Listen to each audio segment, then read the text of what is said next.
आज जो मतलब हमने जो मीटिंग रखी थी उसके बाद एसडीएम सर आए थे, 12 बजे आए थे पहले।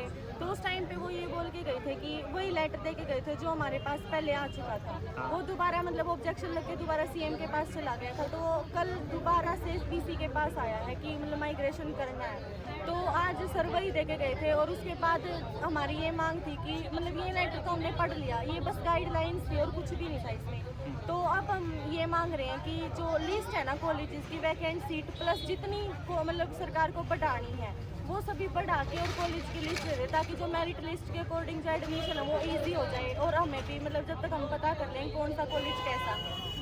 तो आपने लिस्ट मांगी है जितने भी कॉलेज हैं, एक बात भी उठी थी कोई रद्दी कॉलेज इस तरह भी कोई हुआ है? हाँ मतलब कॉलेजेस अलग अलग तरह के होते हैं। जैसे अब हमारा कॉलेज था, इसमें ना कभी ड्यूटी लगी ना टीचर्स थे, हॉस्टल बिल्कुल बेकार था। तो मतलब सरकार क्या पता हमें ऐसे ही कॉलेज में ना डाल दे, इसलिए हम पहले लिस्ट मांग रहे हैं जिन जिन कॉलेजेस में मतलब हमारा माइग्रेशन करेंगे। और सबसे बड़ी बात है कि हमें जो कॉलेजेस है वो आईएनसी अप्रूव्ड चाहिए, क्योंकि एचएनआरसी के कॉलेजेस बहुत सारे हैं हरियाणा में, लेकिन आईएनसी अप्रूव्ड टोटल बस 26 है।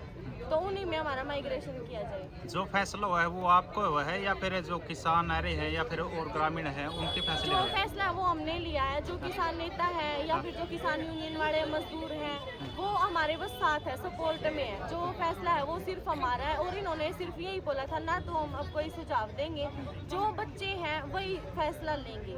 तो अब बैठने का निर्णय लिया आप लोगों ने? हाँ, हम ऐसे ही बैठेंगे 2 तारीख तक जब भी ये बोले हैं। और मतलब अब सर ये भी बता के गए इससे पहले भी हो सकता है, तो हम लगातार यहीं पे धरने पे बैठेंगे। मतलब काउंसलिंग हो सका है या कॉलेज की लिस्ट आज के हाँ, 2 से? काउंसलिंग होगी 2 तारीख को।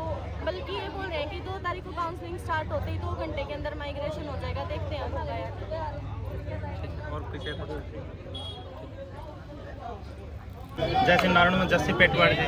नहीं, कोई नहीं है। अच्छा देखो उस समय जिस टाइम पंचायत में फैसला आया था जस्सी पेटवाड़ जी खुद कह रहे थे को विश्वास करो, मतलब वो तो मतलब हमें तो ऐसा ही लग रहा था कि वो कॉलेज के साइड बोल रहे थे, क्योंकि बार बार वो ये नहीं बोल रहे थे कि माइग्रेशन करवाओ, ये बोल रहे थे कि कॉलेज को सुधारो। ये सिंपल सी बात है कि जब मतलब हमारा मन उठ ही गया उस जगह से, जब हमारे साथ इतनी गंदी गंदी हरकतें हुई हैं वहाँ पे, तो हमसे स्टडी बिल्कुल भी नहीं होगी। स्टडी करने के लिए एक कंफर्टेबल एनवायरनमेंट चाहिए जो वहाँ का है ही नहीं, बिल्कुल टॉक्सिक एनवायरनमेंट है उस कॉलेज का। तो मतलब कोई भी नहीं आया सपोर्ट करने के लिए। मतलब हल्के का विधायक नारायण हल्के का विधायक जस्सी पेटवाड़ जी नहीं पहुंचे विपक्ष करने तो होने के नाते? नहीं है। उस समय तो गुड़िया बोल रहे थे कि हम आपके साथ खड़े हैं, आपको न्याय दिला के रहेंगे। धरना लगाओगे धरना बैठांगे, मतलब इस तरह की बातें हुई है जहाँ गुड़िया कहेगी लड़कियाँ कहेंगी वहाँ जावांगे हमें।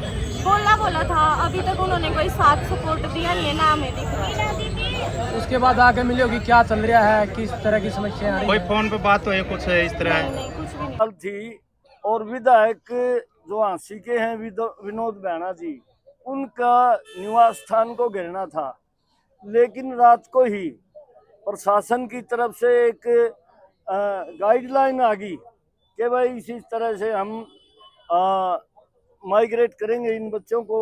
और उसमें तारीख तय हुई है 2 तारीख। हम उससे सहमत हैं। यूनिवर्सिटी चाहती थी कि होली के बाद ऐसा हो, अब इन्होंने 2 तारीख दे दी, वो हो जाएगा। और 166 बच्चे हैं, ए से लेकर जेड तक सभी की माइग्रेशन होगी। इसलिए आज इस प्रोग्राम को जो घेराव था उसको हमने कैंसिल किया है। दूसरी बात जो हुई है, जब तक ये काउंसलिंग के बाद इनको कॉलेज अलाट नहीं हो जाते तब तक ये धरना, सिंबॉलिक धरना न्यू का न्यू चलता रहेगा। संख्या नहीं बढ़ाएंगे इसमें। और हिस्सेदारी हमारी तो इनकी सुरक्षा की जिम्मेवारी है, हम तो इनके सहायता करने वाले हैं, बाकी इनका आंदोलन है ये चलता रहेगा। मांग नहीं मानेगी, क्या रूपरेखा रहेगी 2 तारीख की बात? उसके बाद तो जो आज पोस्टपोन किया है हमने विधायक के निवास का घेराव, आर पार की लड़ाई की बात। हाँ, उसको जो आज करना था वो उसी दिन बिना समय गवाए उसी दिन से लागू हो जाएगा। ये भी यहाँ का फैसला लिया गया। आओ जी।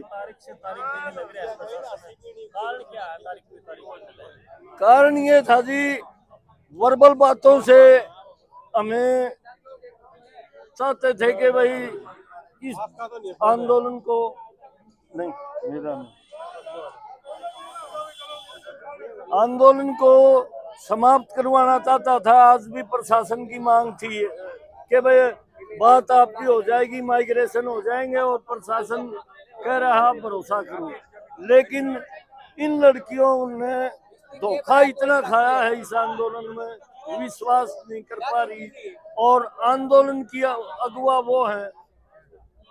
वो हैं इसलिए इन्हीं के कंधों पर आंदोलन है और यही चला, इनने फैसला लिया है कि हम लगातार बैठेंगी।